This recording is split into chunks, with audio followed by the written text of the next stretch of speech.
Hai guys, welcome back to my video. Di video kali ini gue bakal ngebahas Netflix original film berjudul Blonde. What the hell is this film about? Gue tahu sesuai posternya adalah film biopic tentang Marilyn Monroe diperankan oleh Ana de Armas. Mungkin salah satu alasan kenapa gue pengen nonton film ini ya karena ada Ana de Armasnya. Karena gue lihat gila resemblance banget, mirip banget sama Marilyn Monroe. Ini kayaknya bakal keren sih gitu. Kalau kalian expect ini sebagai film Hollywood-ish biopic model kayak Bohemian Rhapsody atau The Wolf of Wall Street atau bahkan kayak The Social Network, kalian salah besar. No. Ini film bener-bener disturbing, chaotic, kacau balau, very sexual, very vulgar. Jadi aftertaste dari film ini tuh bener-bener kayak, kalau gue pribadi ya, ini preference kalian masing-masing, gak enak di hati. Gue udah sering nonton film yang disturbing, model-model vibes kayak Black Mirror, itu kan aftertaste-nya gak enak. Makanya gue gak bisa nonton Black Mirror tuh lebih dari satu episode dalam sehari. Karena pikiran gue jadi kacau balau. Tapi paling enggak Black Mirror yang gue tonton, walaupun vibes-nya disturbing, itu masih ada plot yang gue masih bisa ikutin. Masih ada jalan cerita, masih ada pesan yang gue bisa tangkep gitu. Tapi kalau Marilyn Monroe ini, gue bener-bener geleng-geleng sih. Respon gue itu tadi, what the hell is this movie?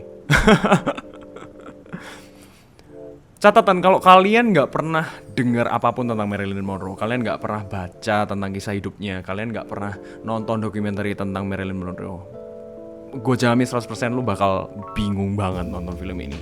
Gue aja yang udah pernah nonton dokumenter Marilyn Monroe masih kayak terengang-engangan nonton film ini. Ini kayak film oh boy, yang bikin rancu banget itu ya, film ini tuh pace-nya itu benar-benar loncat sana, loncat sini. Editingnya juga kayak gitu. Kemudian kita nggak bisa membedakan yang mana scene itu metaphorical atau ini memang scene yang real, yang benar-benar dialami oleh Marilyn Monroe di masa hidupnya. Benar-benar kayak ambigu banget. Ada satu scene di mana dia tuh tidur, ya kan, di sebuah kamar, tidur telanjang. Oke, ini catatan lain, banyak banget nudity di film ini yang menurut gua nggak perlu gitu. Itu Ana de Armas bisa masuk angin kayak kerokan habis syuting film ini. Telanjang mulu kerjaannya banget. Oke, balik lagi. Jadi si Marilyn ini lagi tidur. Kemudian di scene ya seolah-olah dia tuh lagi mimpi. Kemudian dia lagi menjalani surgery untuk aborsi bayinya gitu. Kemudian dia terbangun, terus dia bilang, "Oh, it must be a dream. Ini pasti cuma mimpi aja. Tapi kemudian waktu dia bangun, berdiri dari kasurnya, perut bagian bawahnya itu berdarah semua full. Terus udah gitu aja. Terus kemudian ganti scene lain ke period lain dalam hidupnya Marilyn Monroe. Dan itu benar-benar bingungin sih. Bingungin banget. Ada satu scene yang menurut gua one of the most disgusting scene I've ever watched adalah scene-nya bersama JFK. Gue kayak what the hell. Aduh, apa ini? Kita bahas secara visual juga deh. Oke, secara visual bagus.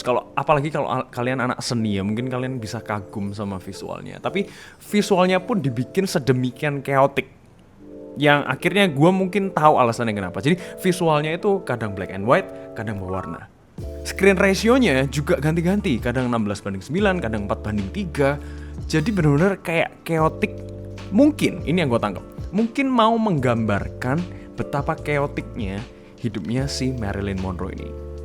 Satu aspek yang berhasil ditampilin dari film biopic ini adalah menunjukkan kontrasnya antara kehidupan aslinya Marilyn Monroe dan gemerlap fame selebritasnya di mata Hollywood. Sebagai Hollywood icon yang benar-benar semua orang demen gitu. Itu kontras banget. Betapa broken inside-nya dia, betapa dia punya hubungan yang rusak sama orang tuanya. Dia gak punya figur bapak, dia aborsi anaknya, kemudian dia juga mengalami keguguran yang bikin dia itu benar-benar hancur di dalam. Itu kelihatan banget di film ini. Plus, performance Ana de Armas yang menurut gue brilliant. Tapi di luar daripada itu, secara film keseluruhan, beneran gue kayak geleng-geleng banget sih nonton film ini. Geleng-geleng aja. Oke. Gak ngerti gitu, gak masuk di otak gue. Mungkin gue kurang seni atau mungkin gue juga gak tahu sih. Kalau gue suruh kasih nilai, gue kasih nilai ini 20 dari 100.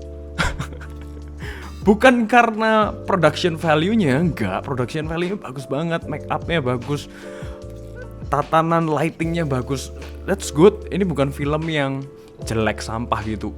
Bukan, nggak dimaksudkan untuk menjadi film yang seperti itu. Tapi the overall vibes yang gue dapat setelah nonton film ini, aftertaste-nya, betapa disturbing-nya di otak gue, betapa kacau balaunya, betapa tidak bisa gue mengertinya film ini. Itu yang bikin gue kasih nilai film ini 20 dari 100. Gimana menurut kalian? Buat kalian yang udah nonton, silahkan komen di bawah. Menurut kalian film Blonde itu seperti apa? Anyway guys, thank you udah nonton review film Blonde. I'll see you guys in the next video. God bless you and bye-bye.